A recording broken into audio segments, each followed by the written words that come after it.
कावळे गुण चंदनाचे अंगी कैसे तुम्ही जगी संत जन अवतार तुम्हा धराया कारण धराया जन जड दिवा प्रस्तुत श्री सद्गुरु सिद्ध परमहंस श्री गुरु गोविंद महाराजांच्या संजीवन समाधी शताब्दी महोत्सवाच्या निमित्ताने आपण इथे चिंतनासाठी घेतलेला अनुभव माऊली तुकोबाराय महाराजांचा आहे. 4 चरणाचा आणि संतपर संतांचं गुणवर्णन किंवा संतांच्या नेमक्या अवताराचं परंपरेचं कारण सांगणारा अभंग आहे. अभंग जरी 4 चरणाचा असला तरी अत्यंत महत्त्वपूर्ण आहे. आपल्या सर्वांचा पाठ आहे, कारण आपण प्रत्येक वेळेला माऊलींच्या पालखी ज्यावेळेला परत येते त्यावेळेला भगवंतांच्या समोर म्हणजे सद्गुरुनाथांच्या समोर म्हणजे गोविंद महाराजांच्या समोर हा अभंग दरवेळेला मिळतो. म्हणून मुद्दामून हा अभंग आज चिंतनाला घेतलेला आहे. विठ्ठल विठ्ठल विठ्ठल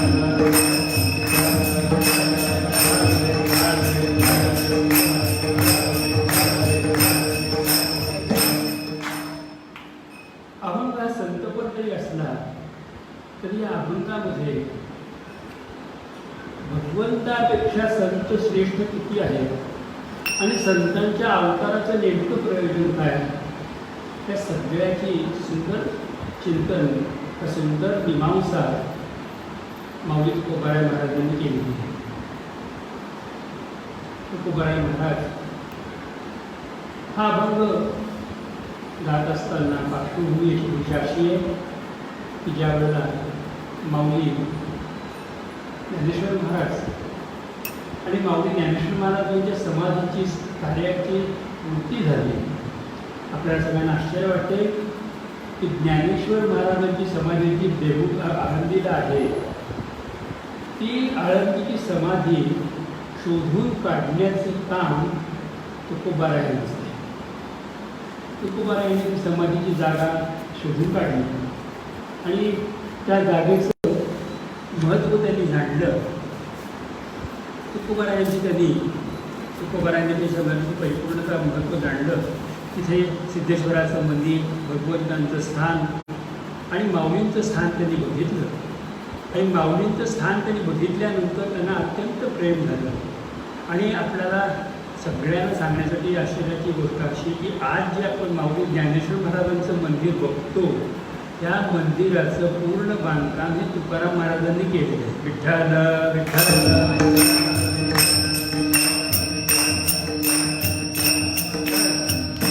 आपण जर आळंदीला गेलात कधी तर आळंदीला आत जात असताना उजव्या बाजूला शिलालेख लिहून ठेवलेला आहे. त्या शिलालेखावरती स्पष्टपणे उल्लेख केला आहे की या मंदिराचं बांधकाम संत श्रेष्ठ तुकोबारायांच्या हातून झाले.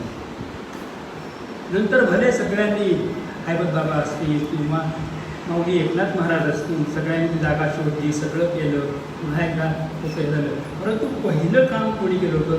तुकोबारायांनी. आणि तुकोबारायांनी ज्यावेळेला माऊलींना बघितलं आणि कार्याला प्रारंभ झाला त्यावेळेला माऊलींची स्तुती करण्यासाठी तुकोबारायांच्या तोंडातून शब्द आले. तुम्ही संत माय बाप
मार्ग संतांच्या कार्याला समर्पक उत्तर देणारा किंवा संतांना ओळखण्यासाठी सुंदर असा हा भव्य आहे. मी संत माय बाप कृपा म्हणे. संतांना उदाहरण देत असताना 2 उदाहरण दिली. पहिलं उदाहरण दिले की संत कोण असतात, तर संत जीवाचे मायबाप आहेत. मायबाप म्हणजे कोण हो, की ज्यांनी जन्म दिला ते आईवडील, जन्म दिला ते आईवडील, जन्म दिला ते आईवडिलांना आपण नक्कीच मायबाप म्हणतो, परंतु त्या मायबापांना आयुष्याची मर्यादा आहे.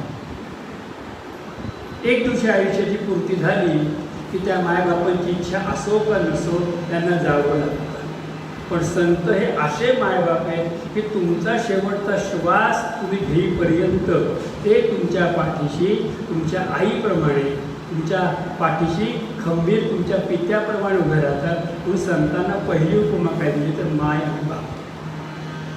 माय का म्हणायचं, तर माय फक्त खायला घालते म्हणून नाही. माय शब्दाचा अर्थ फार वेगळा आहे. नुसतं खायला घालते म्हणून ती आई नाही, तर पहिल्यांदा बोलायला शिकवते ती आई.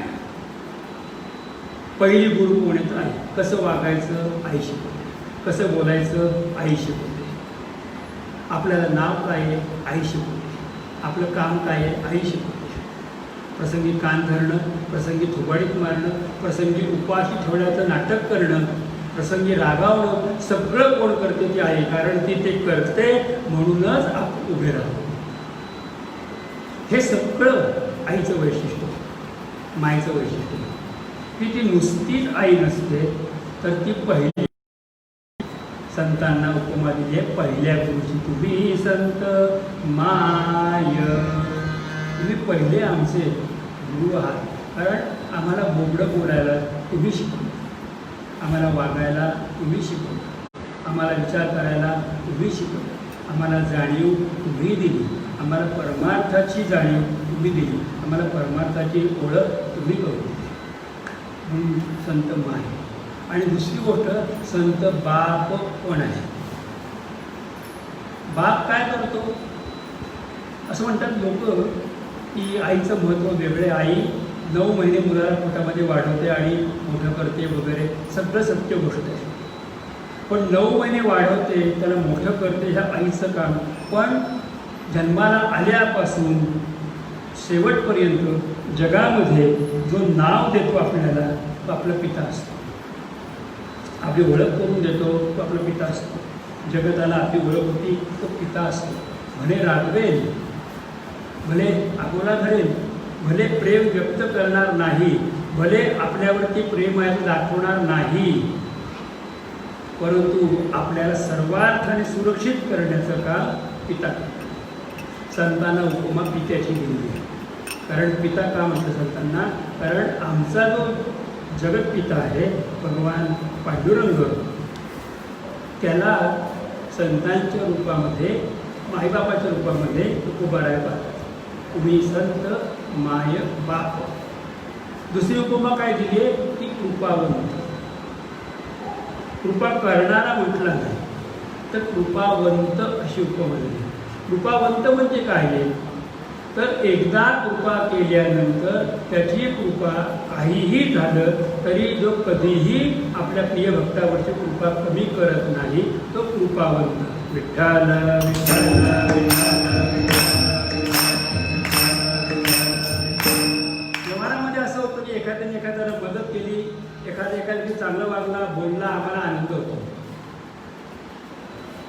हे आले माझ्याशी चांगलं वागले, चांगलं बोलले, मला आनंद झाला. पण दुसऱ्यांदा जर त्यांच्या वागण्यामध्ये थोडं तरी डावं उजवं दिसलं ना की लगेच आम्हाला त्याचे दोष दिसतात. एखाद्याने खरंच प्रेम केलेलं असतं, पण एखाद्या कारणाने जर एखादा बोलला नाही ना तरी त्याचा लगेच गैरसमज अनेक गोष्टी होतात. पण जो खरा कृपावंत आहे ना, त्यांनी एकदा का आपल्याला आपलं म्हटलं की तो शेवटपर्यंत आपल्याला कधीही सोडत नाही. आता शेवटपर्यंत म्हणजे कुठपर्यंत, तर शेवटपर्यंत या शब्दाचा अर्थ असा की आपण म्हणजे जीवात्मा जोपर्यंत भगवंताला कायमस्वरूपी प्राप्त करत नाही तोपर्यंत मग वाटेल तेवढे जन्म जरी मध्ये घ्यावे लागले तरी प्रत्येक जन्मात जो आपली साथ देतो त्याचं नाव आहे कृपावंत विठ्ठल विठ्ठल विठ्ठल विठ्ठल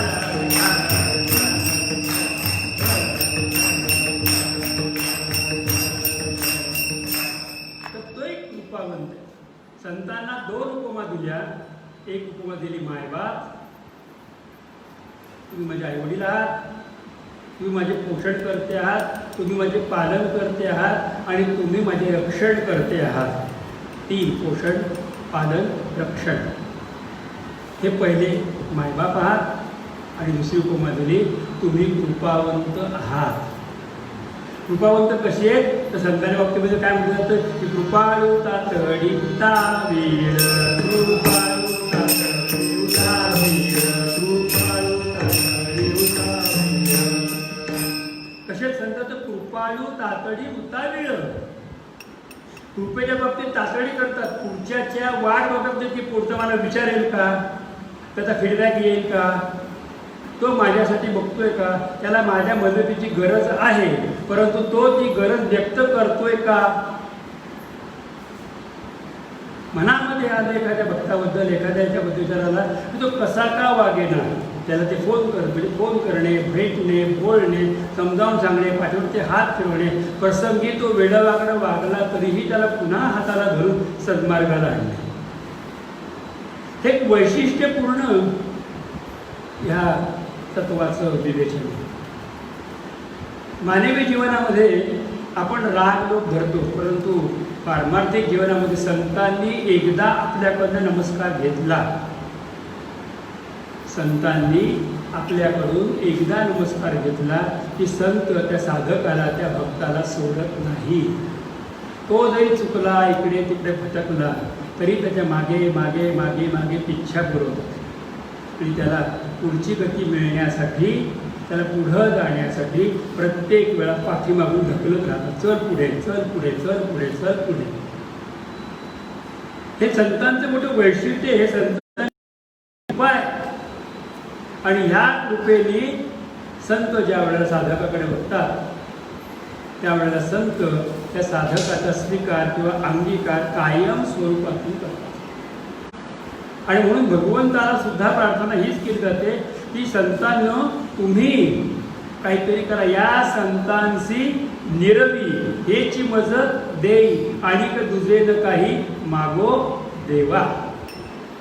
देवाकडे मागणी हेच केलं की ह्या संतांशी निरवी, मला या संतांची निर्वाजन करून द्या, म्हणजे माझ्या संतांची माझी ओळख गाठ भेट किंवा जवळीक करून द्या. एकदा का संतांची जवळीक झाली आणि संतांनी मला स्वीकारलं की ते असं कधीही म्हणत नाहीत की ही वेळ आता माझी विश्रांतीची आहे, आता माझी अध्ययनाची आहे, साधनेची आहे किंवा काय. हे त्या साधकावरती पूर्ण कृपा आणि कायमची कृपा आणि म्हणून ते कृपावंत आहे. त्यांच्यासाठी प्रार्थना भगवंताला हेच केली जाते की त्या संतासी निरवी हेची मजरी आणि दुसरेनं काही मागू देवा. तुझ्याकडे दुसरं काहीही मागत नाही, एकच देणार असेल तर दे की मला संतांचा संग दे. या संतांची निरवी. आणि संत हे मायबाप आहेत, कृपावंत आहेत, कृपाळू आहेत. आणि त्याबरोबर संतांचं अजून एक वैशिष्ट्य काय आहे तर म्हणा ना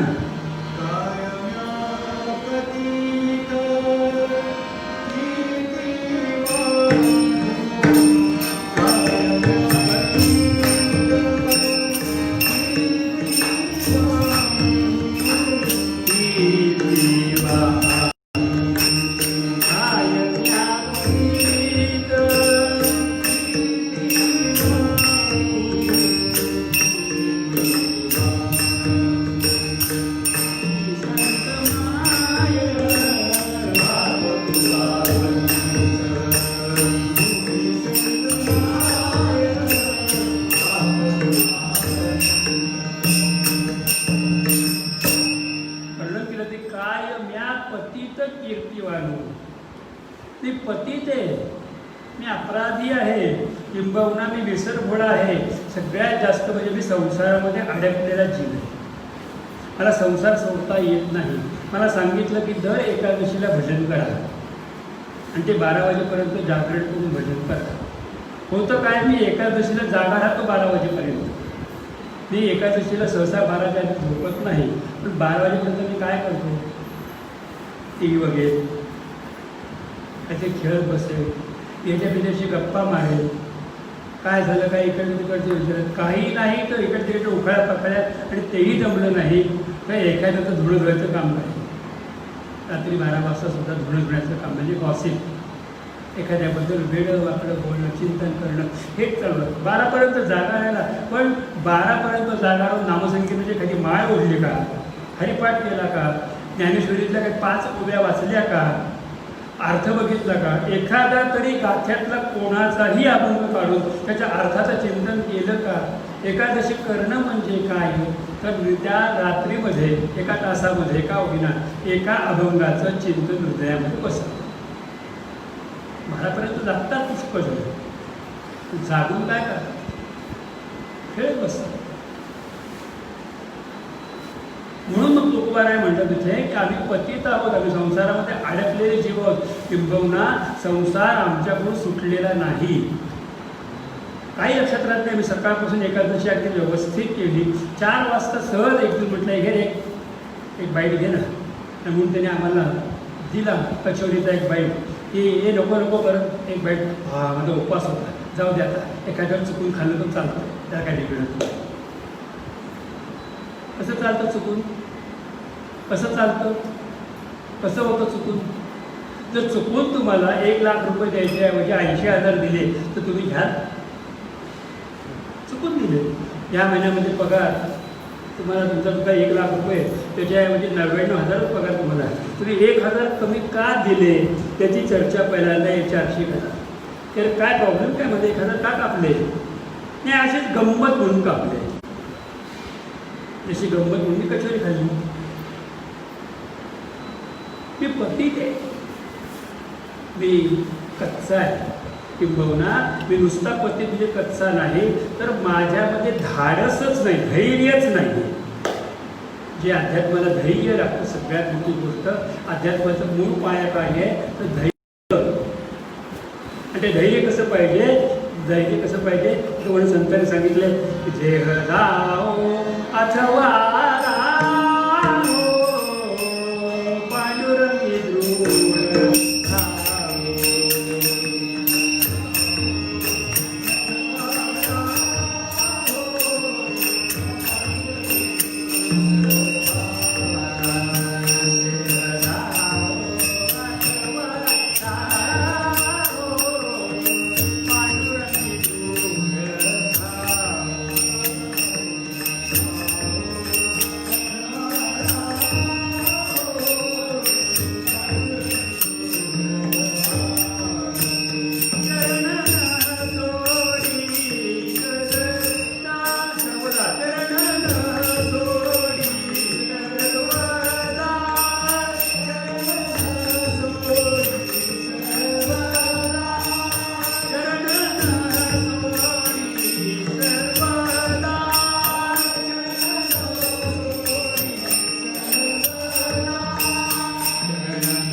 वाटतेच ते हो, तुझी पावलं सोडणार नाही, मी तुला सोडून इकडे राहणार नाही. माऊली तुकोबारायांचं म्हणणं आहे का हेच आहे की काय मी मी पतित आहे, माझ्यामध्ये एवढी दृढता नाही, फक्त इच्छा खूप आहे की भगवंता तुझी भक्ती करा. संतांनो, मी तुमच्यासाठी देवाचं काहीतरी करा म्हणून वागावं, तिथे संतांनी दिलेल्या मार्गाप्रमाणे चालावं म्हणून तुकोबाराय म्हणतात. मी तुम्हाला काय सांगू, कायम या पतित कीर्ती वाणू म्हणजे तुमचं गुणगान गाऊ. तुम्ही केवढी कृपा करतात, तुमचं गुणगान किंवा स्तुती गाण्याइतकी पात्रता माझ्यामध्ये नाही. मी कुठेतरी खूप कमी पडतो. तुम्ही अत्यंत कृपाळू आहात, पण मी तुमचं गुणवर्णन करण्यासाठी कुठेतरी खूप खूप खूप कमी पडतो. तुमचं येण्याचं नेमकं प्रयोजन काय? ते दुसऱ्या चरणामध्ये माऊली तुकोबाराय भगवंत संतांचं येण्याचं प्रयोजन सांगतात.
संतांच्याकडे पाहत असताना तुकोबारांनी दृष्टी दिली की संत हे आपल्यासारखी माणसं नाही. संत हे आपल्यासारखी माणसं नसून संत हे भगवंतांचं रूप आहे. आम्ही जन्माला येतो आणि संत अवतार घेतात. हा सगळ्यात मोठा फरक आहे. आमची बर्थ डेट असते आणि संतांची अवताराची आम्हाला यावंच लागतं. जन्माला येण्याचे ना काही काही वेगवेगळे प्रकार आहेत. सर्वसाधारण माणसाला त्याच्या इच्छेने जन्म मिळत नाही. आम्हाला जन्म मिळतो. जन्म घेणे लागे वासनेच्या संगे, जन्म घेणे लागे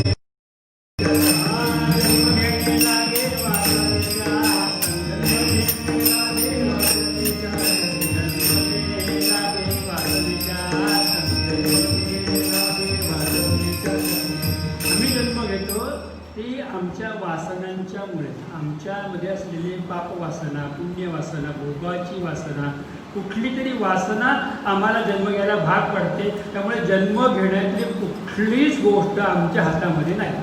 कुठं जन्म घ्यावा, कोणाच्या पोटी घ्यावा, कोणत्या कुळात घ्यावा, श्रीमंतीत घ्यावा का गरिबीमध्ये घ्यावं, कोणत्या आईवडील असतील, कोणता देश असेल, कोणती वेळ असेल, चांगली वेळ असेल किंवा वाईट वेळ असेल, यातली एकही गोष्ट आमच्या हातामध्ये नाही. आम्हाला त्या योनीमध्ये ढकललं की आम्हाला तिथं जावंच लागतं. भगवंत येतात, ते अवतार घेतात, कारण भगवंतांचं येणं जे आहे ते नियोजित असतं, कार्य ठरलेलं असतं.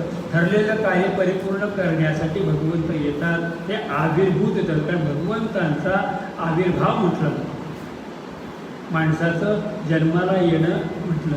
पण संतांच्या बाबतीमध्ये अवतार म्हटलेलं आहे. आपण म्हणतो की ज्ञानेश्वर महाराज प्रत्यक्ष पांडुरंगाचा अवतार होते. त्याला प्रमाण आहे, अवतार पांडुरंग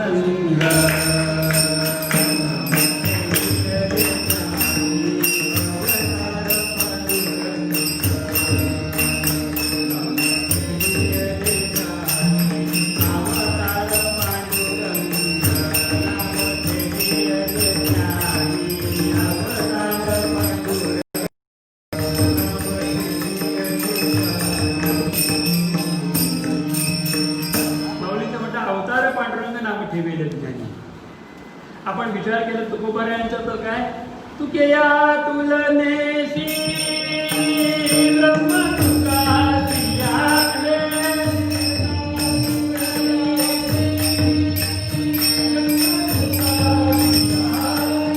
तुकेया तुलनेशी ब्रह्म तुका सियाले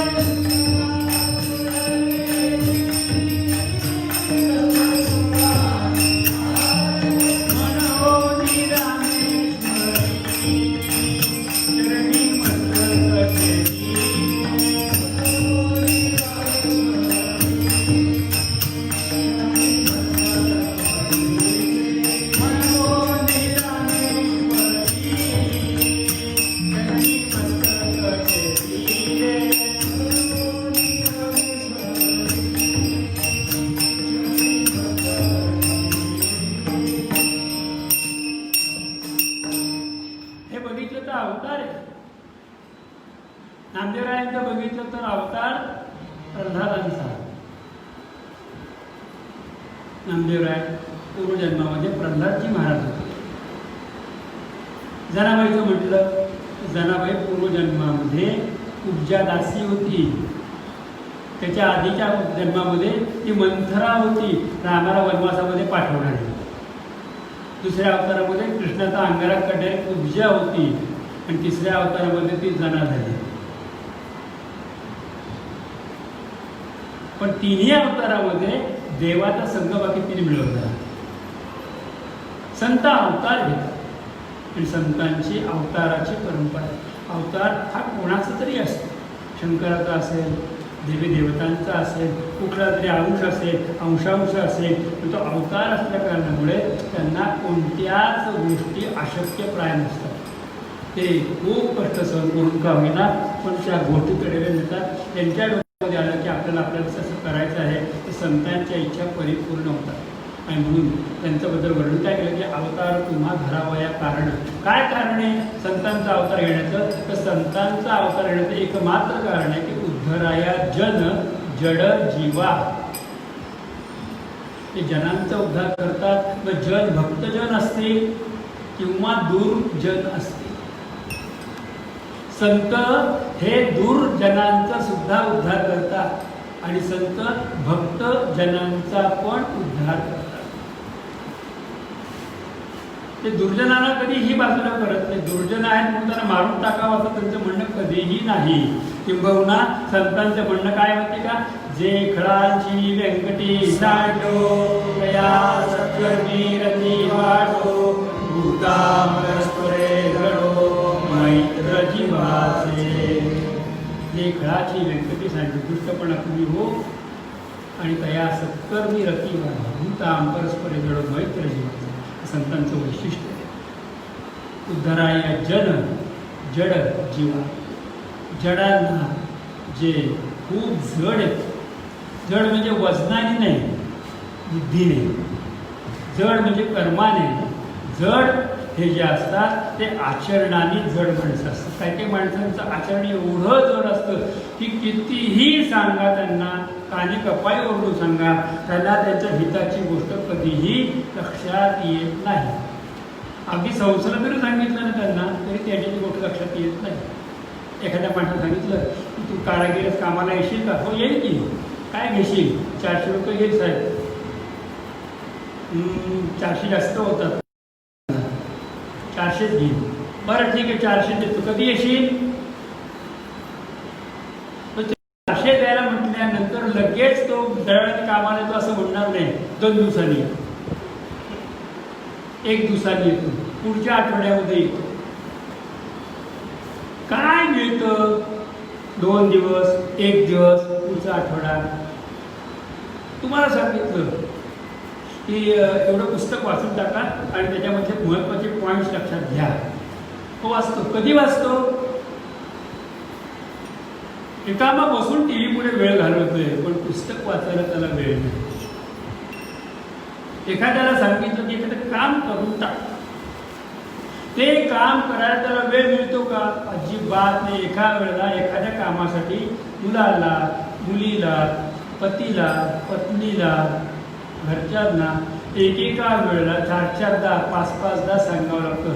तुकोबारात म्हणतात मारतसे बोंब नायपती कानी, मारतसे बोंब नायपती कानी. आणि आयुष्यभर रात्रंदिवस ओरडून सांगतं की नामस्मरण करा, नाम घ्या, नाम घ्या, पण ते ऐकत नाही. आयुष्यभर त्यानं सांगितलं की भगवत चिंतन करा, पण त्याला जमत काही नाही. म्हणजे इतके जड असतात माणसं, काही काही इतके जड असतात की त्यांना कुठलीही तत्परता, त्या कामाचं महत्त्व, आपल्या वेळेचं महत्त्व, तुझ्या कारणाचं महत्त्व हे उमजत नाही. आणि वेळ गेल्यानंतर 2 मिनिटं फक्त उशीर झाला. आणि 2 मिनिटं म्हणजे कमी आहेत. 2 मिनिटं उशीर झाला. कधीही वेळेत कुठं जाणार नाही, कधीही वेळेत कोणाशी बोलणार नाही. 10:30ला बोलवलं तर 10:40ला घरातून निघतो. आणि सरळ सांगते गाडी मिळाल्या नाहीत, रस्त्यावर ट्रॅफिक होतं, असं होतं, तसं होतं. पण आम्हाला जर सांगितलं की 10:30ला पोचायचं आहे, तर 10:30ला 5 कमी असताना तुम्ही दाराशी उभं राहणार की काय आपल्याला काम आहे का. एक वडील होते, तर एक कटकटी होते, सारखे मुलाच्या मागं लागायचे. येता जाता म्हणजे अरे असं कर, असं कर, हे कर, ते कर. तो मुलगा कंटाळत वाढला, म्हटलं आई आपले बाबा किती काही 2 मिनिटं काही त्या बाबाच्या जीवाला स्वस्थता नाही. बाबा सारखं सांगतात लाईट बंद कर, या खोलीतून त्या खोलीत गेला की पंखा बंद कर, गरज नसेल ते लाईट बंद कर, पंखा बंद कर, हे बंद कर, ते बंद कर, असं बंद कर, तसं बंद कर. हे इथंच का पडलं, तू उठल्याबरोबर आवरलं का नाही, हे का केलं नाही, तू दात का घासले नाही. सारखी कटकट कटकट कटकट कटकट. मला बाबांचा कंटाळा आहे. मी मोठा झालो ना, मी बाबांना सोडून निघून येणारे कुठेतरी, तू माझ्यावर राहायला येईल. बाबाला एकदा त्या मुलाला मोठेपण झाल्यानंतर इंटरव्ह्यूचं बोलावणं आलं. आणि त्या इंटरव्ह्यूला एका चांगल्या पोस्टसाठी तो इंटरव्ह्यू द्यायला निघाला. तर बाबाने नेहमीप्रमाणे सांगितलं 10:30चा इंटरव्ह्यू आहे ना, मग तू घरातून 9 वाजताच निघ. शेवटी तो आईला मोठ्यांनी बोलला, बाबांना ऐकायला शाळा झाले, ह्यांची कटकट नको, मी 9ला 5 कमी असतानाच निघणार आहे. आणि तो खरंच 9 वाजता निघाला.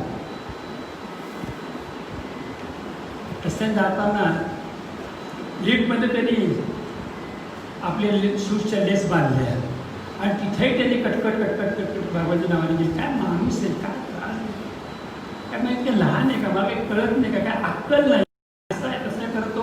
शेवटी बसला, गेल्यानंतर त्याला कळलं की त्याला 2 बस गेल्यानंतर 3री बस त्याला मिळाली. आणि मग पहिल्यांदा जरा वडिलांच्या बोलण्याचा थोडासा प्रत्यय, पण डोक्यात राग होताच. पण 3ऱ्या बसने तो बरोबर 10:30ला 5 कमी असताना इंटरव्ह्यू ठिकाणी पोहोचला. तर त्यांनी बघितलं तर त्याच्या आधी जवळजवळ 20 माणसं इंटरव्ह्यूला तिथे आली होती. म्हटलं आपले आधी लोक. आणि त्यावेळेला त्यांनी गेल्यानंतर HR त्या माणसाला भेटला, आपलं नाव वगैरे दिलं.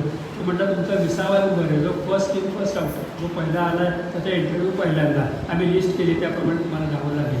ठीक आहे म्हटलं, 20वा ते 20वा नंबर. तो म्हटला अरे पण 5 मिनिटं लवकर असं तर आपलं घाल. आपल्या 20 लोकांच्या इंटरव्ह्यूमध्ये जर 19व्या लोकांपर्यंत कोणाचा नंबर लागला तर आपल्याला नुसतंच 20वा नंबरची वाट बघत बसावी लागेल. आणि वाट बघून सुद्धा आपल्या हातात नोकरी पडणार नाही. थोडं वाईट वाटलं. परत वडिलांची आठवण आली, काय त्यांची नाक लागली आपल्याला, लवकर जा लवकर जा. म्हणजे जर लेट जर त्यांनी नसतं, चला ठीक आहे. तो बसला आणि बसल्यानंतर त्याला कळालं की तिथं 2-3 पंखे अनावश्यक चालू होते. डोक्यात वडील दिसले.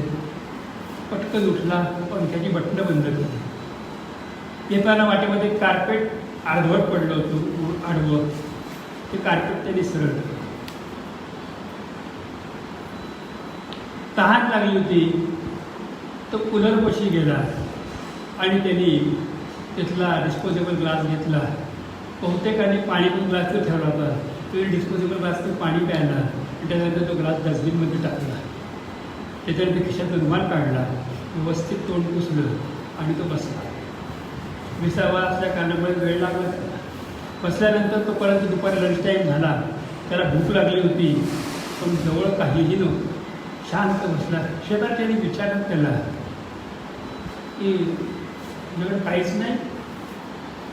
तर तो म्हटला नाही, कसं काही मला आज पोट बरोबर नाही आहे, मी काही नाही खायचं नाही, पण आपल्याला घ्यायची काही इच्छा नव्हती. एक जर बाहेर इंटरव्ह्यूला आला होता, विचारलं काय काय विचारले प्रश्न, तर म्हणतो फार काय विचारलं नाही, पण तुझं नशीब मला माहिती नाही, तो सांगून निघून गेला. आणि ज्यावेळेला मुलाचा नंबर आला आणि जेव्हा तो इंटरव्ह्यूला आतमध्ये गेला, तर गेल्या गेल्या त्याचं नाव विचारलं, तुमचं नाव काय? त्यांनी फाईल टाकली पुढे शिक्षणाची. तर त्यानं सांगितलं की तुमच्या फाईलची आवश्यकता नाही, तुमचं नाव फक्त पाहिजे होतं आणि तुम्ही जॉईन कधी होत आहे. एकही प्रश्न विचारला नाही, तुम्ही जॉईन कधी होत आहे.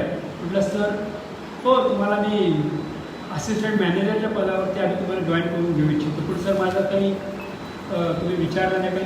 नाही ठीक आहे, आम्ही तुम्हाला सिलेक्ट केलेलं आहे, पण मला जॉबचं प्रोफाईल काय असेल सगळं सांगितलं, सॅलरी काय असेल त्याच्या एक्सपेक्टेशनपेक्षा कितीतरी जास्त त्याला सॅलरी देऊ केली. तरी त्याला वाटलं. त्यांनी शेवटी एक प्रश्न, असा एक प्रश्न विचारू का, माझं सिलेक्शन झालं, मला आनंद झाला, थँक्यू सो मच, पण माझं सिलेक्शन कोणत्या झालं मला जर कळेल का? तर म्हणे आम्ही CCTV कॅमेरे बाहेर लावले होते आणि येणाऱ्या प्रत्येक माणसाकडे बघत होतो. तुम्ही आल्यानंतर तुमचं वागणं आम्ही व्यवस्थितपणा बघितला. तुम्ही अनावश्यक पंखे बंद केले, कार्पेटला व्यवस्थित खाली वाकून सरळ केलं, पाणी पिल्यानंतर ग्लास डिस्पोजेबल डस्टबिनमध्ये तुम्ही टाकून दिला. तुम्हाला जेवायचं विचारल्यानंतर तुमच्याकडं होतं नव्हतं त्याचा विचार केला नाही, पण माझं पोट बरोबर नाही म्हणून तुम्ही सांगितलं. म्हणजे दुसऱ्याकडून एखादी गोष्ट आपल्याला गरज असताना सुद्धा तुम्ही घेतली नाही. अशा पोस्टला असाच माणूस पाहिजे की जो त्या पोस्टला लायक आहे. त्याचं कोणतरी एवढीशी ऑफर दिल्यानंतर जो फुटणारा मनुष्य असेल तो आम्हाला काय कामाचा आहे. पण हे सगळे गुण मला दिले कोणी? माझ्या वडिलांनी मला दिले.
संत नेमकं तेच करतात. उद्धराया जन जड जीवा. आम्ही जड आहोत, बुद्धीनी पण जड आहोत, वर्तनाने पण जड आहोत, समजुतीमध्ये जड आहोत, विचारामध्ये जड आहोत, कार्य करण्यामध्ये जड आहोत. पण तुम्ही कृपा अभंगाच्या 3ऱ्या चरणामध्ये माऊली तुकोबाराय म्हणतात,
पहिली कृपा अशी आहे की संत त्या माणसाला सुखरूप करतात, वाढवाया सुख.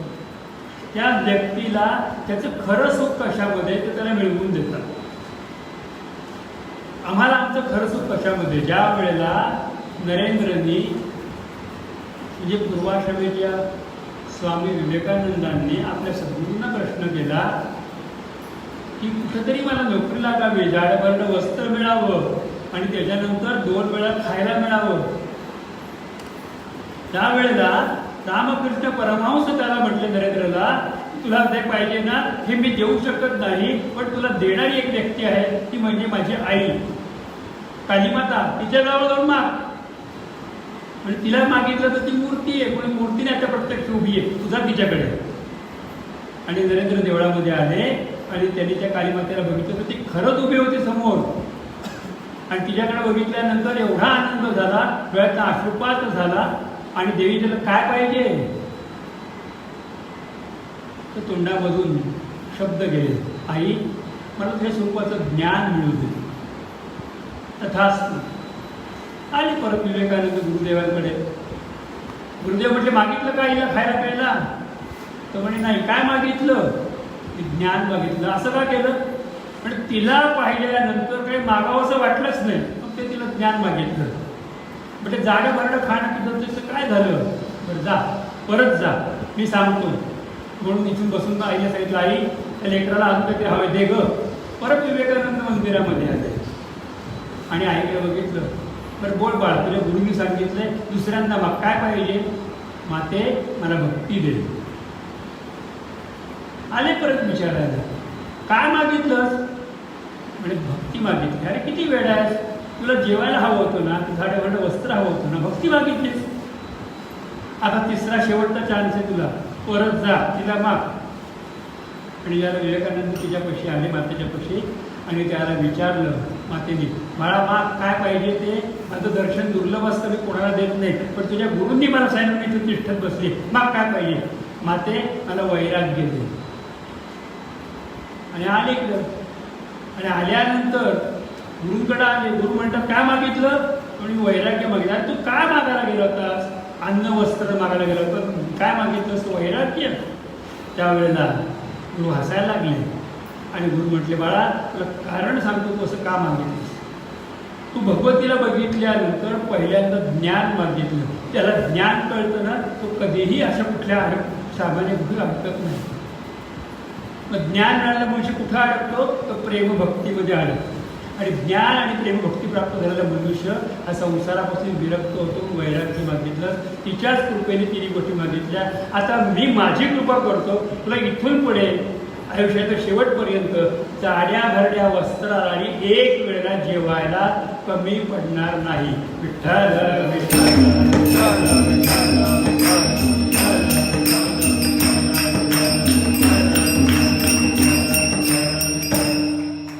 संतांकडे गेलं तर संत काय देतात? तू वाढवाय सुख. आमचं सुख कशामध्ये आहे? आमच्या बाबतीत कसं आहे? आमचं म्हणणं काय माहिती का? सुख पाहता गवा पाडे, दुःख पर्वताने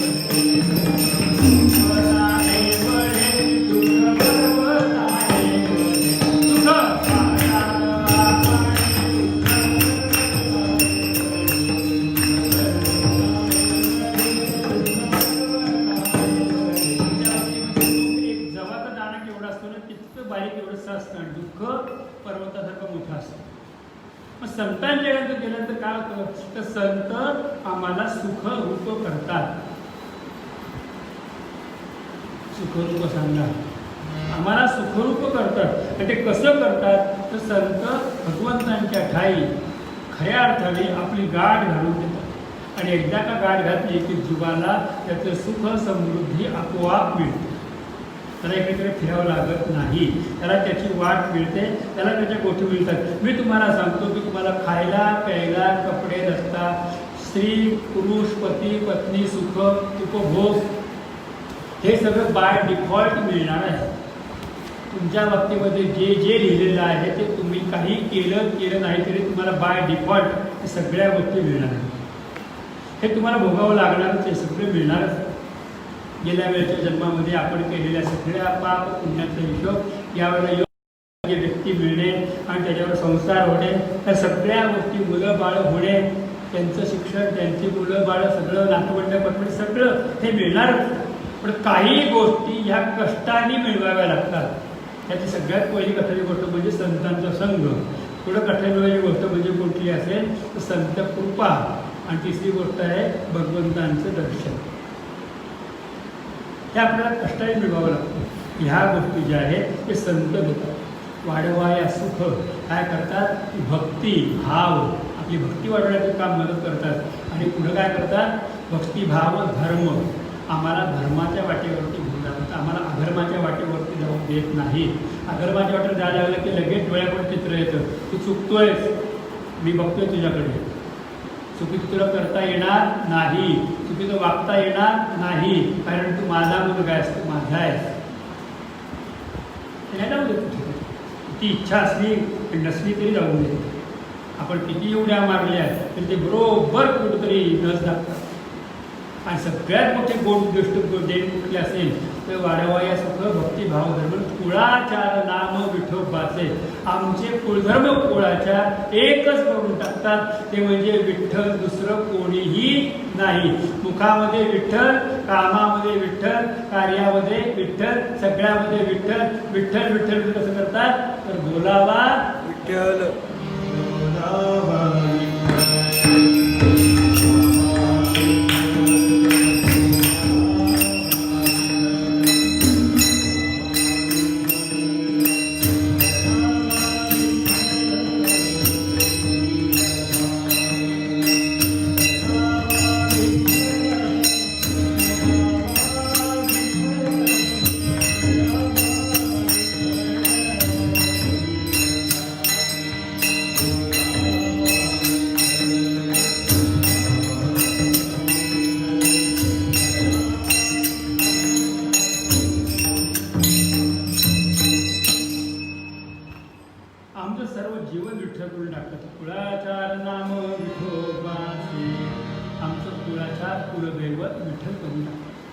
मुखामध्ये विठ्ठल, विचारामध्ये विठ्ठल, आचरणामध्ये विठ्ठल, कर्तव्यामध्ये विठ्ठल, सर्वकडे एकच.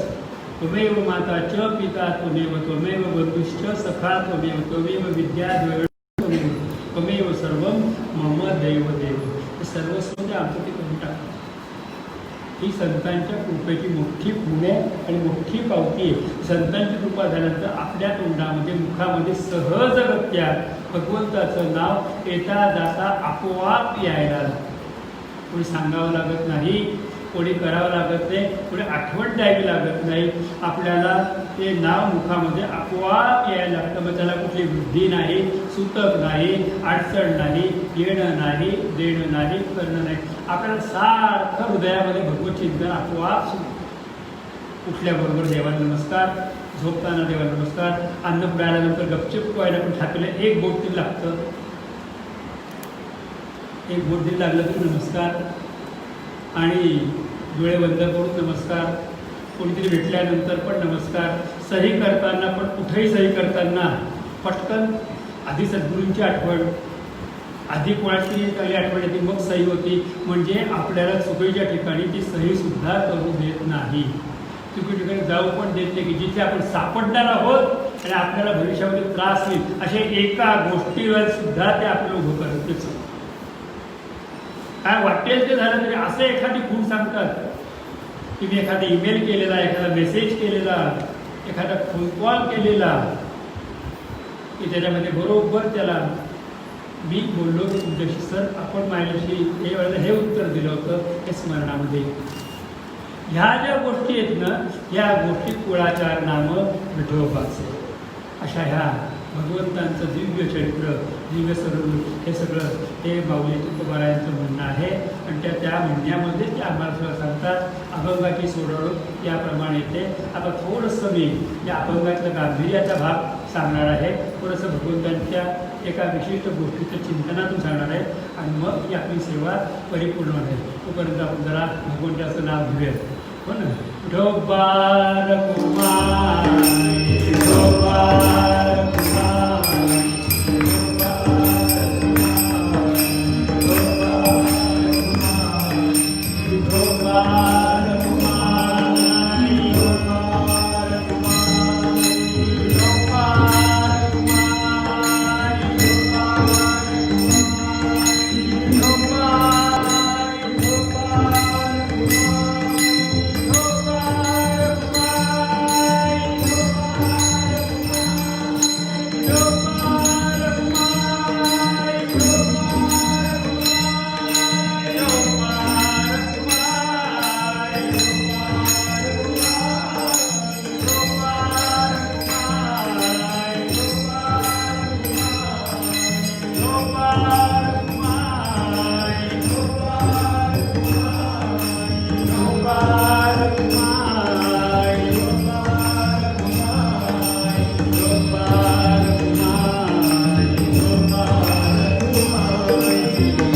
चिंतन या निमित्ताने करावं असं अंतरंग मन म्हणतं. म्हणून मी हा मुद्दामून महाराजांचा अभंग जो आपल्याला महाराज पालखीतून परत आल्यानंतर आपण म्हणतो तो घेतला होता. आज महाराजांचा शताब्दी महोत्सव आहे. श्री महाराजांनी समाज एकूण 100 वर्ष झाली. वास्तवामध्ये 4-5 वर्षामध्ये माणसं एकमेकांना विसरून जातात. पण 100 वर्ष झाली तरी ज्यांची आठवण आहे आणि ज्यांच्या कार्यासाठी येण्यासाठी आमची तळमळ आहे त्याचं एकमेव कारण त्यांची कृपा आमच्यावरती ते संत आहेत. खरोखर माणसाला विसरायला फार वेळ लागत नाही. 5-10 वर्षामध्ये माणूस पूर्णपणे विसरून जातो एखाद्या व्यक्तीला. याच्या संसारामध्ये लागला आपल्या याच्यामध्ये की तो 5-10 वर्षामध्येच आपण काय करतोय आणि कोणासाठी करतोय सगळं विसरून आणि तो आपल्या पुढच्या पिढीत करतो. आपल्याला ते विचारलं तुमच्या वडिलांचं नाव सांगते, त्यांच्या वडिलांचं सांगता येईल, पण तुमच्या खापर पणजवांचं नाव सांगा म्हटलं तर हसायला येतं, पटकन नाही सांगतात. पण संतांचं आम्हाला आठवण येते. 1860 साली श्री गुरु गोविंद महाराज या सोनगीर नगरीमध्ये या मारुतीच्या मंदिरामध्ये प्रकट झाले. हे मारुती मंदिर त्यावेळेला गावाबाहेरचं होतं. आता जो किल्ला दिसतोय त्या किल्ल्याच्या खाली सबंध आता जो रस्ता फोडला आहे, घरं झाली, पण त्यावेळेला तो सरळ उतरता किल्ल्याचा भाग होता आणि इथे घनदाट अंधकार होता, म्हणजे खूप झाडं होती. मी पाहिलेल्या सोनगीरमध्ये सुद्धा तर भरपूर झाडं मी बघितलेली. आता सगळीकडे घरं झाली. पण मी जे मला आठवतं लहानपणचं सोनगीर 70-72चं त्यावेळेस इथं भरपूर झाडं आणि भरपूर दाट वनस्पती आणि सगळं बघितले. संध्याकाळी 5:30-6 नंतर किर्र कातकिड्यांचे आवाज यायचे. इकडे यायला लोक घाबरायचे, अशी अवस्था होती. तर गावाबाहेरच्या मारुती मंदिरामध्ये एक संत येऊन उतरलेले आहेत, एक साधू उतरलेले आहेत असं लोकांनी लक्षात आलं.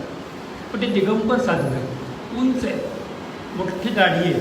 समर्थ रामदास स्वामींसारखी अशी मोठी ते मोठी दाढी किती मोठी तर आपल्या छातीपर्यंत खालपर्यंत जरा बेंबीकडे जाणारी एवढी मोठी दाढी आणि उग्र रूप.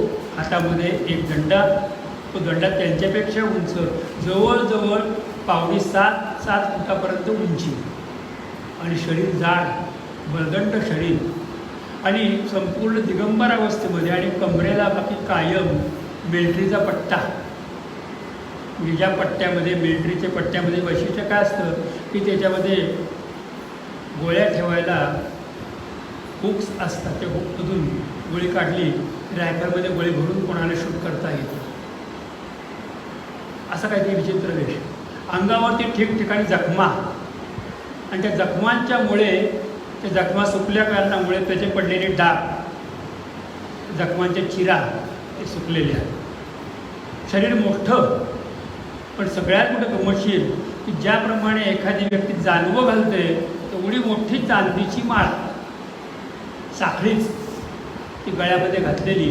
पण ती साखळीसुद्धा कशी तर ती कधी डबल केलेली तर कधी सिंगल घातली तर ती पार गुडघ्यापर्यंत यायची. आणि मग ती डबल केली की मग गळ्यामध्ये ती साखळी, एक रुद्राक्षाचा मणी, हातामध्ये कडं होतं आणि ते चांदीचं कडं जवळजवळ शेरभर वजनाचं कडं. ते चांदीचं कडं बघूनच मला काय वेळेला आश्चर्य वाटतं. मी काही माता बघितल्या, विचारलं होतं की एक माता इथे आहे की एवढं चांदीचं कडं घालून तुम्हाला सहन कसं होतं. कारण माझ्या डोक्यात त्याला विचार गोविंद महाराजांचं चालू होता की गोविंद महाराजांच्या हातामध्ये शेरभर वजनाचं कडं ते घालून कसे बसू शकत असते. जड चांदीचं कडं आणि दिगंबर मूर्ती, अंगावरती एकही वस्त्र नाही. आणि जवळची संपत्ती काय तर काठी आणि एक तलवार, म्हणजे सोटा आणि एक तलवार. ते एक तलवारीला भयंकर जपायचे. त्या तलवारीला कोणालाही हात लावून द्यायचे नाही. एक तलवार, एक सोटा आणि त्याच्यानंतर उशाला घ्यायची एक वीट. ती वीट बाकी त्यांची कशाची होती आणि कोणासाठी होती आणि का ठेवली होती ती माहिती नाही. पण महाराजांनी त्या विटेला फार फार जपलं. ती विटेला अजिबात इकडं तिकडं होऊ दिलं नाही. ती वीट आणि ती तलवार कायम जपली. एक उघडी होती आणि एक कमंडलू होता, बस एवढीच गोष्ट. पण त्यांनी जपली गोष्ट ती तलवार आणि ती वीट. मारुतीच्या मंदिरामध्ये आलेले हे महात्मा कितीतरी दिवस गावात कोणाकडे भिक्षेला नाही, कोणाशी बोलणं नाही, काही नाही, आपल्या आपल्या आनंदामध्ये. आणि शरीर जाड होतं. चालायला लागल्यानंतर मांड्यावरती मांड्या घासायच्या, एवढ्या घासायच्या की काय वेळा रक्त यायचं आणि उघळल्यासारखं व्हायचं. एवढं जाड मांड्या, दोन्ही मांड्या वरती घासायच्या. शरीर बळजंड होतं, पोट थोडंसं मोठं आणि ती भरदार ती मूर्ती. आणि ते मारुतीच्या पारावरती तिथे बसलेले काय. कोणी एका भक्ताने त्यांना एक खाट दिली, त्यांना त्याचा आनंद झाला. पण त्या खाट्यावरती ते बसून राहायचे. तर ते बहुतेक वेळा ते पिंपळ्याच्या झाडाखाली बसायचे, जिथे आपण आज सकाळी पादुका ठेवून नंतर आरती केली होती. मंदिरातून बाहेर पडल्यानंतर शाळेची जी खोली आहे तिथं ते पिंपळाचं झाड होतं. आणि ते पिंपळाच्या झाडाखाली ते बसायचे. कधी धुणी लावून ठेवायचे पायामध्ये, कधी कधी कोणती खडावा दिल्या तर ते कधी घालायचे, ते घालायचे नाही. कितीतरी वेळा मुंगळ्या अंगावर शिरायचे, फिरायचे, कानात जायचे, नाकात जायचे. पण ते कधीही त्यांना अडवणं म्हणून त्यांना माहिती नाही. बच्चे खेळते. आणि आधी ते बोलत नव्हतेच, पण 20 वर्षानंतर लोकसंख्येची मोजदाद पहिल्यांदा, त्याला खानेसुमारी म्हणतात, त्यावेळेला महाराजांनी पहिल्यांदा आपण ग्याव ग्याव ग्याव म्हणून सांगितलं. त्याच्यावरच त्यांचं नाव गोविंद असं त्या अधिकाऱ्यांनी नोंदवून घेतलं. आणि नाव पुढे खटुशाह भटुशाह सांगितलं. म्हणजे त्यांनी आपलं आडनाव सांगताना शहा सांगितलं. शहा, खटुशाह, भटुशाह. जे कोण आहेत, कुठले आहेत, काहीही कोणाला कळू दिलं नाही. नंतर बोलायला लागले. आणि बोलायला लागल्यानंतर मग लोकांना खरी त्यांची काय आध्यात्मिक तयारी आहे ती कळायला लागली. कधीही हा महात्मा कोणाकडे जात नाही, पण कुठेही कधीही प्रकट होणे. आणि कोणीही समोर बसलं, कोणी आलं, काही मागितलं तर त्या व्यक्तीला अनेक प्रश्न नाही, एखादाच मोजका प्रश्न विचारायचा आणि त्याचं काम करून द्यायचं. हे त्यांचं फार मोठं वैशिष्ट्य होतं. शंकरराव पराडकर नावाच्या एक व्यक्तीमुळे आज आपल्याला गुरु गोविंद महाराजांचा परिचय खरा होतो. ते शंकरराव पराडकर आणि महाराजांची गाठभेट होणं हा पण एक फार मोठा योगायोग होता. शंकरराव पराडकर ब्राह्मण आणि शिक्षण कमी. काम काय करायचे तर स्वयंपाकाचं काम करायचे, स्वयंपाक करून द्यायचे. आणि त्यावेळेला म्हणजे ही गोष्ट 1860 1880ची गोष्ट सांगते मी तुम्हाला. त्यावेळेला थोडं जाती धर्म जास्त पाळलं जातं. याच्या हातचं खाणं येऊ नको, त्याच्या हातचं खाऊ नका. त्यावेळेला आता जिथे पोलीस स्टेशन आहे तिथे साहेबाचा बंगला होता, उतरत्या कौलाचा. त्याला साहेबाचा बंगला म्हणायचे. तिथे इंग्रजी अधिकारी तिथं राहायचा. आणि त्याच्याच बाजूच्या 2 खोल्यांमध्ये कधी कधी कोर्ट भरायचं. आणि इथले सगळे तालुक्याची कामं इथं सोनगीरच्या कोर्टात व्हायची. त्याला सोनगीरला पण ती खिंड होती, पोलीस स्टेशनच्याकडे ती चढतीची खिंड होती. आणि त्या खिंडीतून वरती चढून आल्यानंतर मग एकदम उतार आणि मग नरनाळ्याकडे जाण्याचा रस्ता होता. म्हणजे ती खाल्लं खिंड चढून येतं असं माणूस जमायचं. तर त्यावेळेला कोर्ट आलं इथे. कोर्ट योगायोगाने ब्राह्मण होतं. आणि त्या कोर्टाच्या कामकाजामध्ये त्याला भोजन लागतं, त्यांना जेवणाची व्यवस्था करायची. तर जेवायची व्यवस्था करण्यासाठी त्यांनी त्यांचा एक खानसुमारी म्हणजे आचारी बरोबर आणला होता. ते म्हणजे हे शंकरराव पराडकर.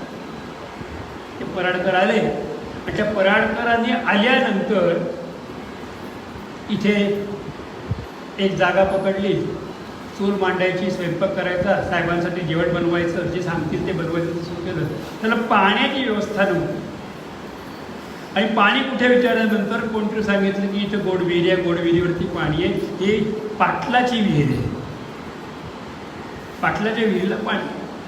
आणि सांगितल्यानंतर त्या पाटलाच्या विहिरीकडे आता आपण जर नीट बघितलं तर पलीकडे जायला मोठ आजही मोठेचा दरवाजा दाटा सगळं व्यवस्थित दिसतं आपल्याला. तिथून मोठ्याने पाणी काढायचं तर पाटलाच्या विहिरीवरती ते पराडकर दादा आले आणि त्यांनी ते पाणी वगैरे घेतलं आणि त्यांनी बघितलं तर पिंपळाच्या झाडाखाली एक महात्मा बसलेला आहे आणि काहीतरी त्यांचं तुमचं जप चाललं आहे, ग्याव ग्याव ग्याव ग्याव ग्याव चाललेलं आहे. पण ते संत दिसले म्हणून पुढं नमस्कार केला आणि ती दृष्टादृष्ट झाली, ओळख झाली आणि त्याच्यानंतर महाराजांनी बसवून घेतलं आणि इकडच्या तिकडच्या गोष्टी बोलायला सुरुवात केली आणि बोलता बोलता अशा काही गोष्टी सांगितल्या की त्यामुळे खूप आनंद झाला आणि पराडकरांना स्पर्श केला आणि त्यांची आध्यात्मिक विद्या जागृत केली.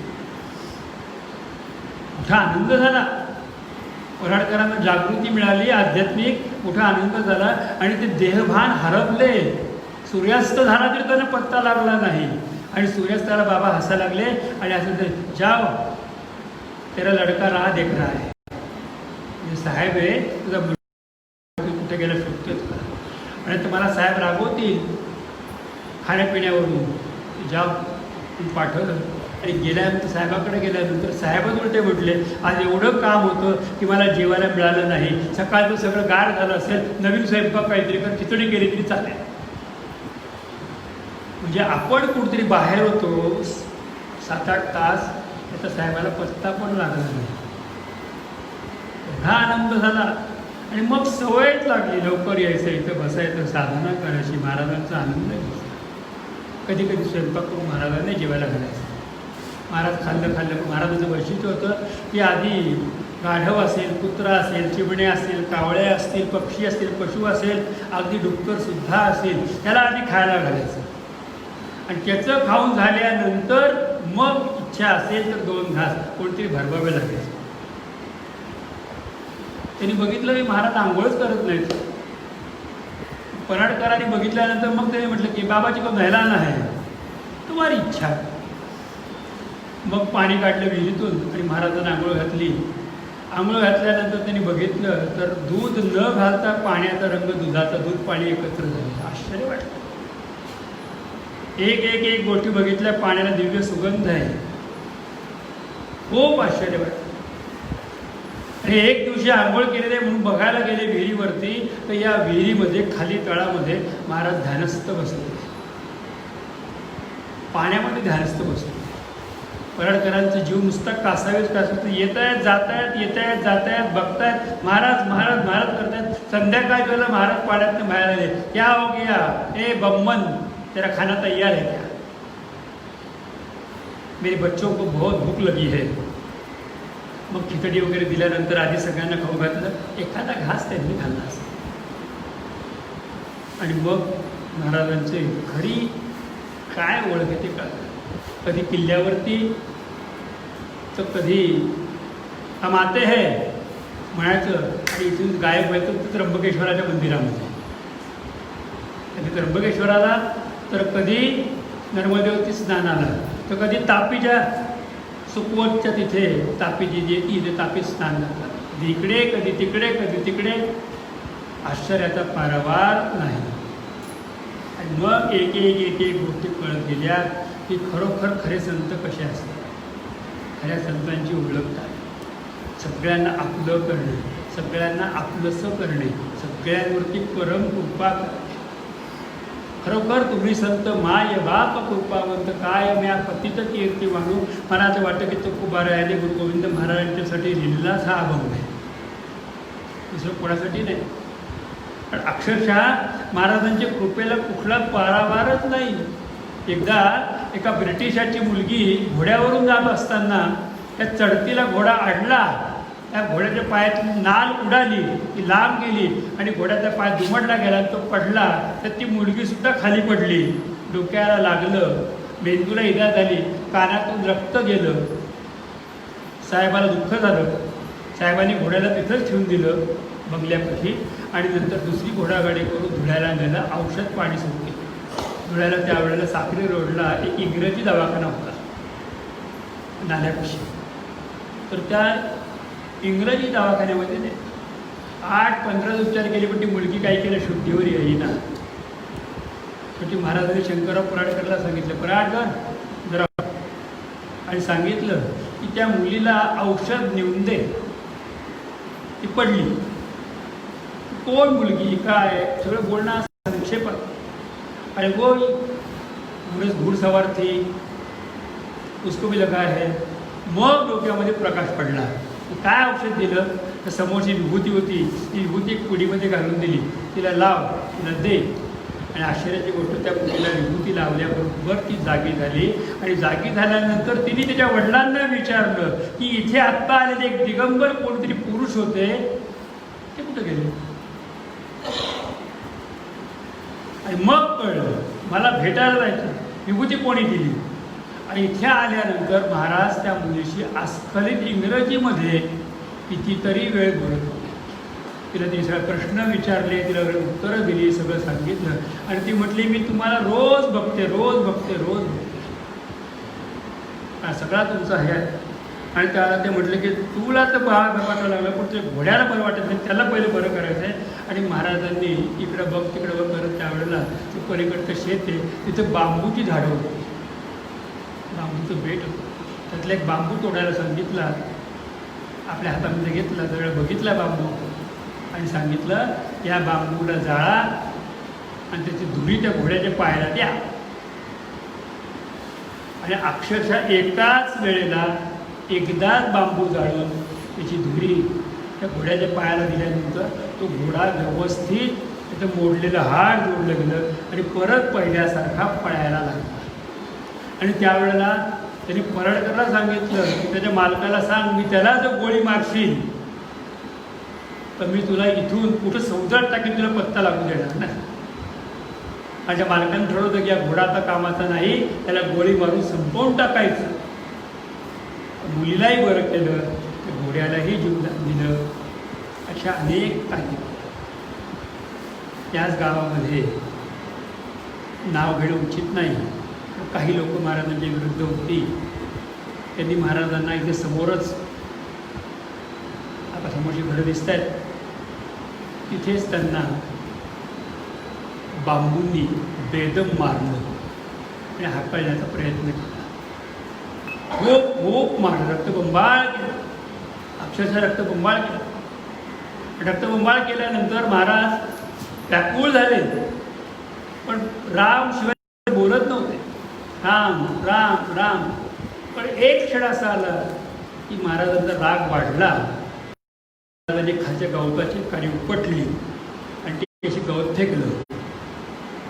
ते गवताची काडी टाकली आणि दोन गडी माणसं धावत धावत आली आणि मारणाऱ्या मालकाला सांगितलं की तुमचा मुलगा तिकडे पडला आणि बेशुद्ध झालेला आहे. तो आज महाराजांवरती आला की ह्यांनी काहीतरी केलं म्हणून त्या मुलाला त्रास झाला आणि शेवटी महाराजांवरती गुन्हा दाखल झाला. सदोष मनुष्यवधाचा गुन्हा दाखल झाला. तो मेलं नसताना, कारण पोलीस पाटील होता. ज्या वेळेला गुन्हा दाखल झाला, केस सुरू झाली, नेमकं तेच कोर्ट की जे पराडकरचं कोर्ट आहे. आणि मग महाराजांना बोलावलं, 3 वेळा बोलावलेलं कोर्टासमोर. महाराज गेले नाही, तर चौथ्यांदा ऑर्डर निघाली की बेड्या घालून आणा. तर महाराजांच्या दोन्ही पाया त्यावेळेला लोखंडाच्या बेड्या, साखळी, हातामध्ये साखळी.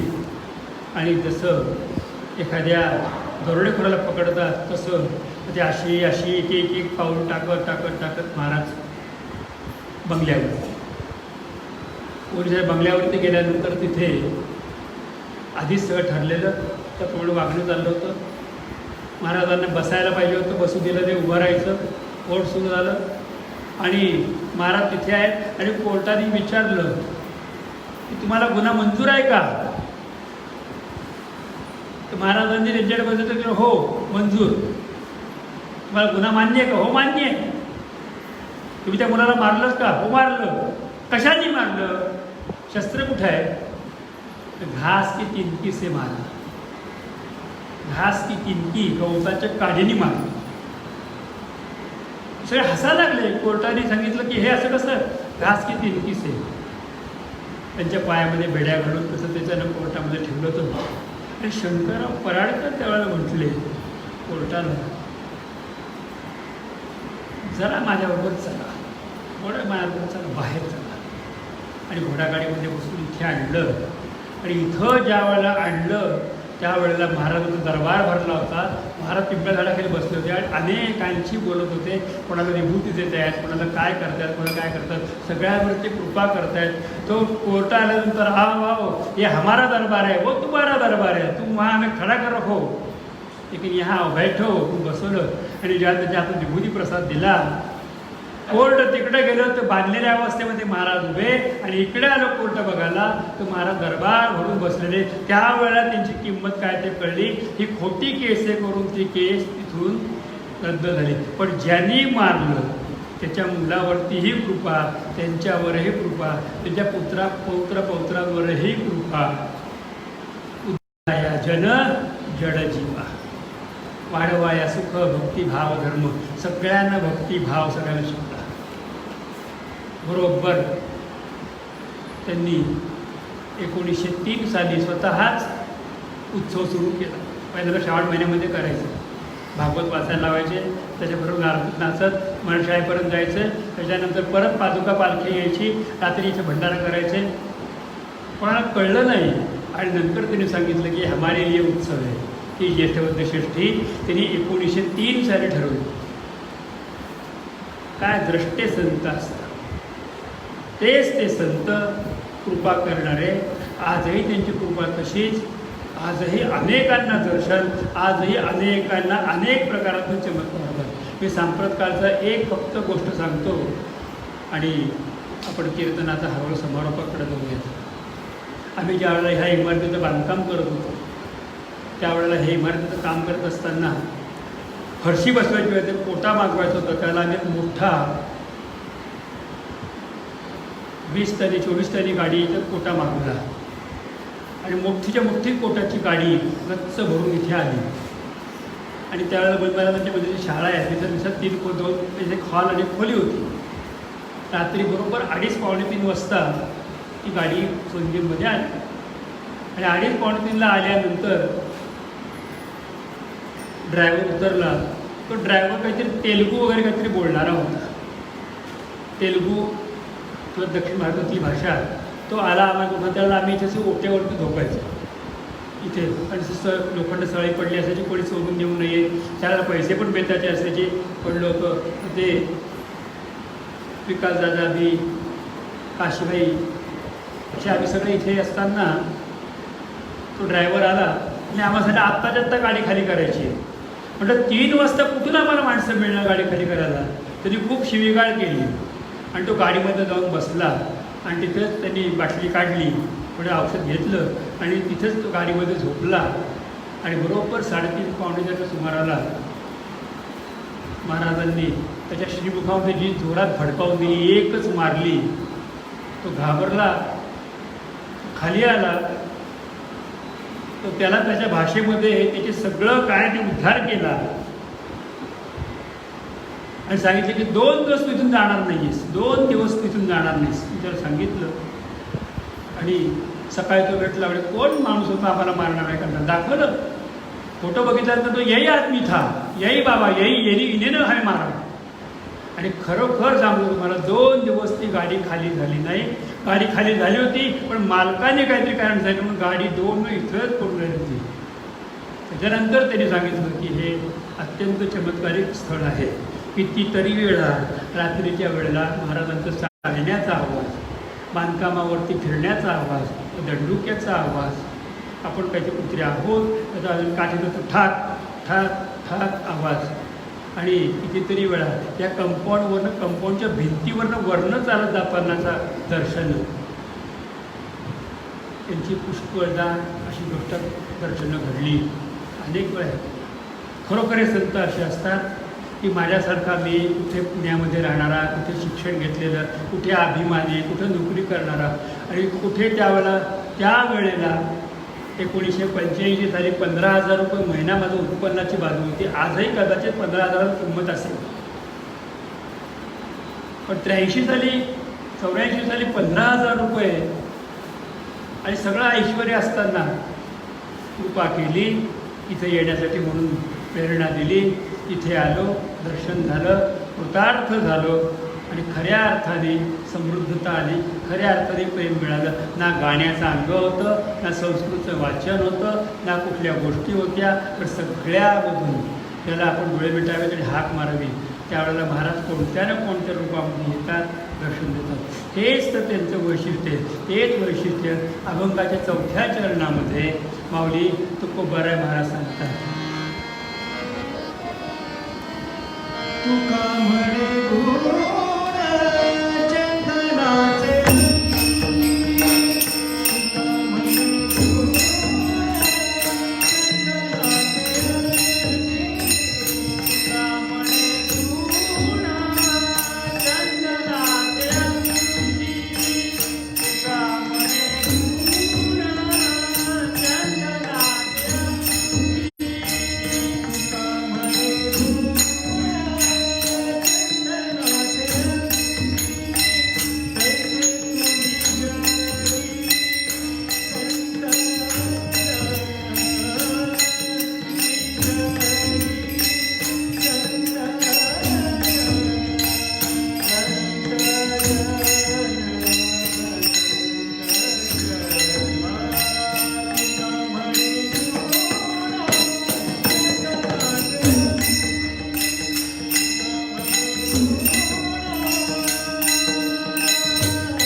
का म्हणे गुण चंदनाचे अंगी तैसे तुम्ही जगी संत जन. चंदन कसं कुठल्याही अंगाने उगाळलं तरी सुगंध देतं. फक्त चंदनामध्ये एक वैशिष्ट्यावर चंदन सुगंध जरूर देतं, पण चंदनाला वापरावं लागतं, उगळावं लागतं. संत कृपा करतात, पण संतांच्या पाशी आपल्याला जावं लागतं, तेव्हा त्या कृपेचा आनंद मिळतो. आपण सामोरं जावं लागतं, आपण त्यांना पुढं जावं लागतं. या अभंगातलं वैशिष्ट्य मुळात ते आहे. संप्रदायाप्रमाणे भैरवीची चाल झाल्यानंतर त्यातली बेक सांगायची असते, तर त्याच्याशिवाय अभंग म्हणजे कीर्तन परिपूर्ण होत नाही. तर तुका म्हणे गुण चंदनाचे अंगी तैसे तुम्ही जगी संत जन. ज्याप्रमाणे चंदन कायम कायम कायम सुगंध देतं, पण माहिती का आपल्याला, चंदनाला ती पात्रता येण्यासाठी 70 वर्ष जातात. आणि त्या पात्रतेला पोहोचण्यासाठी संतसुद्धा आपलं आयुष्य पूर्णपणे भगवत चरणी अर्पण करतात. एक व्यक्ती असती की तिला कष्ट करून भगवंताला प्राप्त करावं लागतं. मग ती व्यक्ती कोणीही कष्ट जरी केले नाही तरी त्याच्यावर कृपा करून त्याला भगवंत प्राप्त करून देते. त्यांचं नाव आहे संत. एकाने कमवावं, सगळ्या घरच्यांनी खावं, तसं एकाने कष्ट करून भगवंताला प्राप्त करावं आणि त्याच्या नुसत्या हाताच्या स्पर्शाने सुद्धा सगळ्यांना भगवंत दिसावा. तो मुद्दा तो परमतत्व तुकोबाराय महाराज अभंगात छोट्यानं सांगतात, तुका म्हणे गुण चंदनाचे आम्ही. त्यांनी कष्ट केले, तो चंदन झालाय आणि त्याला उगाळल्यानंतर तो सुगंध येतो. नुसतं चंदनाचा वास घेऊन त्याचा सुगंध नाही, पण उगाळल्यानंतर त्याचा सुगंध आसमंतात पसरतो. संतांच्या सान्निध्यात गेल्यानंतर त्यांच्या कृपेचा सुगंध आपल्या अख्ख्या जीवनामध्ये पसरतो. आणि म्हणून आपण त्यांना प्रार्थना करूयात, या 100व्या पुण्यतिथी तुम्ही आम्हाला बोलावलं, तुमच्या चरणापाशी यायची पात्रता दिली आणि तुम्ही आमच्याकडून सेवा करून घेतली. हे तुमच्या कृपेचं सगळ्यात मोठं फळ आम्हाला प्राप्त झालं. नाहीतर एवढी लोक सगळे अडकलेली, सगळ्यांच्या याच्यामध्ये कुठून यायला मिळणार आणि काय मिळणार आणि कसं होणार. खरं वास्तवामध्ये आज माझ्या कीर्तनाचा योग पण नव्हता. आज चारुदत्त आखड्यांचे कीर्तन होते. हा मोठा उत्सव होणार होता आणि आखडे महाराजांना कीर्तनाचं ठरवलं होतं. त्यांनी सगळ्या गोष्टी बोलून ठेवल्या होत्या, त्यांची माणसं, त्यांचं सगळं त्यांचा कीर्तनाचा. आणि काल आज आणि उद्या 3 कीर्तनं त्यांची होती. पण कुठून तरी तो कोरोना आला. त्या कोरोनाने त्यांना बाजूला केलं आणि आपल्याला पुढं केलं, जगाला बाजूला केलं आणि आपल्याला फक्त त्यांच्या चरणापाशी आणलं. हाच संतांच्या कृपेचा खरा प्रसाद आहे. ज्ञानेश्वर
देशकरी पाहे पांडुरंगा या संतांची निर्वी हेची मुझे देई आणि तुझे न काही मागो देवा तुका म्हणे आता उदार तू होई मत ठेवी पायी संतांची या संतांची निर्वी हेची मत देई आणि तुझे न काही मागो देवा ज्ञानदेव तुकाराम